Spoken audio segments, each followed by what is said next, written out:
Something huge is brewing in Montreal right now as we have multiple more trade reports that the Montreal Canadiens are looking for another center on the team, but also a report from an anonymous NHL source that links Bowen Byram to the Montreal Canadiens. Jesse, we have to dive into all of the latest news, rumors, reports, and everything around the Montreal Canadiens, but we also have a little update on the Habs prospect tier list at The Athletic, and Montreal ranks rated about where we would want. So we'll dive into all that coming up on this episode of Habs Digest, and we'll just jump straight into it. And Jesse, I want to start with that Athletic thing. Usually, when we're talking about the Athletic and the Habs prospects on it, there's been a bit of negativity surrounding this. But right now, Scott Wheeler's list has come out in the NHL prospect pool rankings. He's listed Montreal as number 3 in 2025. And to go into what he said the pool has everything. One of the most talented forward prospects in the world. I would say the most talented, but fair. Several promising others at center and wing behind him. One of the most talented goalie prospects in the world in Fowler. Another top young NHL, AHL goalie in Dobeš. 2 top D prospects, not including the top 2 young D they already have in the NHL, plus some others.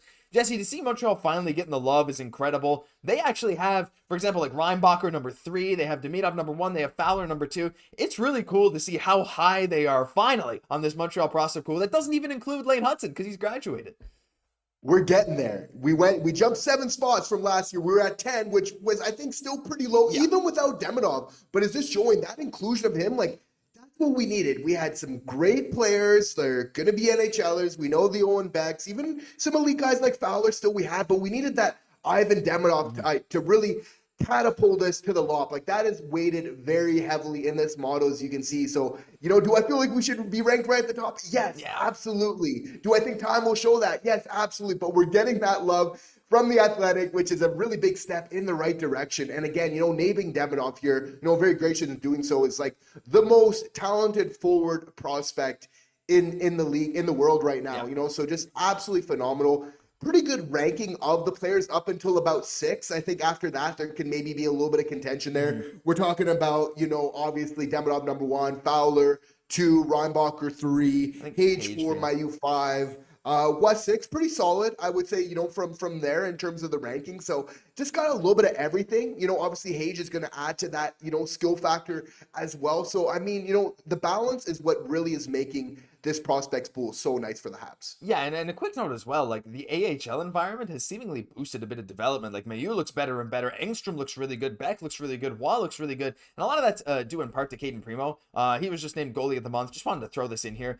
He's now 9-0 in the AHL, but in the month of January, he went 8-0 with an incredible save percentage. So shout out to him making the AHL environment great. But yeah, everything's rolling for the Habs prospects. They have Dobeš at number 8. I know he's like starting to slow down after that instead of an incredibly hot start to his career, but he's still very good. So there's a lot of good things going for Montreal, but we always got to show love when they praise our boys, right? But Jesse, it's time to get into these other trade rumors. Now there's a lot going on. Like, for example, Pierre Lebrun recently, I don't have a picture of this, but he was hyping up saying, he seemed to be pretty adamant that he really thinks Kent Hughes is making a trade soon. And we also have an article from rg.org that I will link down below, and I suggest you go check it out. We'll highlight what they said. So an NHL anonymous source, this is Marco D'Amico's article, but he had an NHL source, and they said a few things. The first thing is that the Canadiens are looking to add a young center to their core, especially as they try and figure out what to do with Jake Evans, and to a lesser degree, Christian Dvorak. They go on to say that Hughes and Gordon aren't looking to be your prototypical sellers. They'll likely be hybrid sellers. Even if they fall out of the playoff race, they'll look to ready themselves before the summer gets crazy. Guys like Zegras, Cozens, and Mittelstadt will be good bets to go and grab now as the Ducks, Avs, and Sabres look to make moves of their own. Now, there's another Sabre that we're going to talk about in a minute, Jesse. Look, we talked a lot about our boy Dylan Cozens here, whether we want him at that $7 million or not. There's another guy like Casey Mittelstadt, who Frank Saravalli recently was quoted as saying he believes Mittelstadt's a solid 2C. Don't know if I see it as a 50-60 point guy. Could be. What do you make of this? Like, the reports coming out every single day that Montreal's looking to bolster their center spot. I believe in it. I'm starting to get convinced that a move is actually going to be coming very soon, and a big one at that.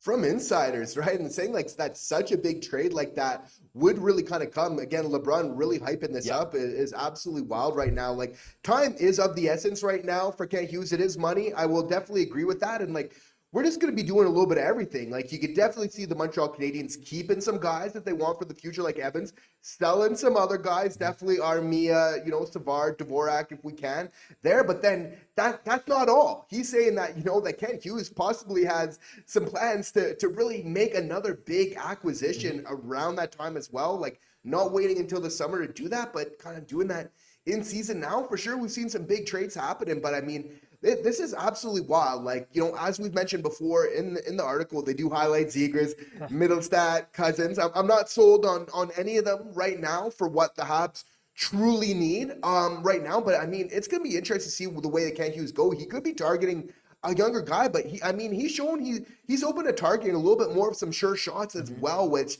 I mean, that could be very interesting for me, coming around the trade deadline. And I think too, like a good point on like the sure shots is, yes, we're losing Dvorak. We don't love Dvorak. That's fine. He's not coming back. But we're also possibly, not certainly, losing guys like Armia and Evans, who are, like, we know what they are. They're incredible penalty killers, and there's no question marks about their game. Whereas acquiring young guys inherently comes with some question marks. And those guys, Armia and Evans, have helped the Habs in so many games with their solidity, with them being solid players. So there's a lot to be said about Kent Hughes wanting to keep the team solid. Again, like that addition of Carrier that we come back to all the time, adding that rigidity to this team, this team that becomes much more solid, less random, less chaotic, is really important. So there could be a lot said for that. But let us know your thoughts on Cozens, Mittelstadt, those guys. They consistently get linked to the Habs. Don't know if any of them are actually going to go there, but it's very interesting nonetheless.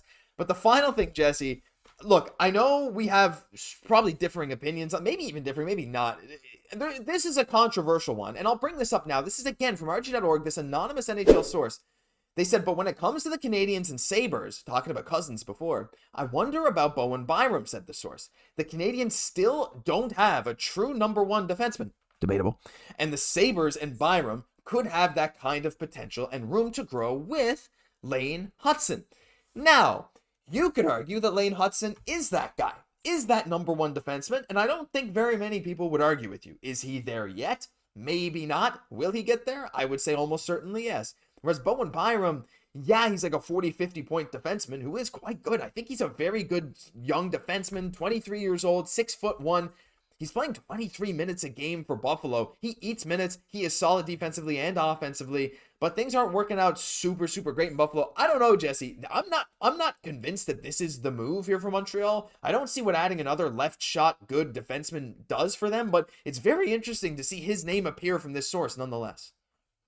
Absolutely. And I do have to respectfully disagree with Marco D'Amico on this, that I do believe that Lane Hutson is a number one, defenseman in this league. Is he the most kind of conventional at 5'9"? No, absolutely not. But does he absolutely get the job done? His point production, unreal. And I think he's going to be just getting better and better defensively. Absolutely. Like, this guy's the number one. Not just that, he's going to be a number one that lots of people are going to want to have on their team. Whereas, kind of saying that Bowen Byram could come in to be that number one, which we don't have. I mean, this guy has yet to play more than 55 games in a season yet. He's projected right now at 53 to obviously kind of surpass that 55 game mark. But I mean, there's been some concussion history there. Obviously, plays a pretty good game. But still, like, that point production, we're talking about 27 from him, compared to 41 points from Hutson. While at the same time, we're just seeing a lot more consistency really in the game from Hutson. In fact, that's his bread and butter, which I would argue is kind of like the antithesis with Byram right now. Like, does he maybe have a bright future? Yes, absolutely. But kind of getting that, a little bit more regularly in the lineup, I think is really big. For me, it's a right-hand D that we need to be looking at. I do agree it's the defensive side.